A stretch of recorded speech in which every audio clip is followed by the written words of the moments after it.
সুপ্রিয় দর্শক বিন্দু, আপনাদের একটা জিনিস দেখাবো, আসেন। এই যে দেখেন, আমাদের জয়পুরহাট জেলাতে স্ট্রবেরির চাষ হচ্ছে এবং এই রাস্তার পাশে বিক্রি করা হচ্ছে। চমৎকার একটা বিষয় না?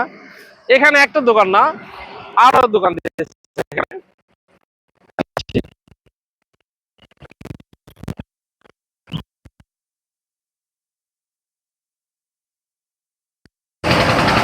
এবং চমৎকার ফল, মানে আপনারা যদি এই ফলগুলো খেতে চান তাহলে জয়পুরহাটের জয়পুরহাটের পাগার মাথাতে আসতে হবে।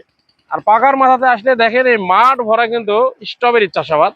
দেখেন এখানে অনেক জমি দেখা যাচ্ছে, এই পাশে অনেক জমি আছে যে জমিগুলোতে স্ট্রবেরির চাষাবাদ করা হয়েছে এবং রাস্তার পাশে এই স্ট্রবেরি ক্ষেতের স্ট্রবেরিগুলো তুলে এখানে বিক্রি করা হচ্ছে।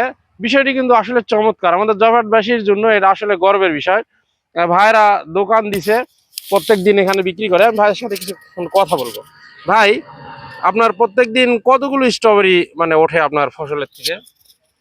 আগে ভালো উঠছিল, এখন কমে গেছে। এখন গাছ মানে শেষের দিকে, তারপরেও 20 কেজি 15 কেজি করে ওঠে। আপনার জমি কতগুলো লাগাইছেন? 100 বিঘা, মানে 1 বিঘা 5 কাঠা। 5 কাঠা।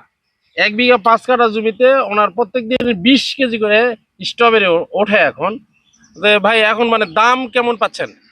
দাম এখন কম, এখন 150-200 টাকা কেজি। মানে 150 টাকা 200 টাকা কেজি। হ্যাঁ। বিদেশি যে একটা মানে ফল আমাদের দেশে এবং আমাদের জয়পুরহাটে মানে পাচ্ছেন মাত্র 150 থেকে 200 টাকা কেজির মধ্যে। আপনার জেলাতে কত টাকা কেজি এটা জানাবেন।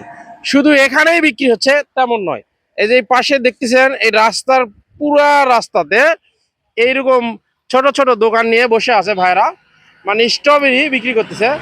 যারা স্ট্রবেরি কিনবেন তারা অবশ্যই জয়পুরহাটের পাকার মাথায় আসবেন। ধন্যবাদ।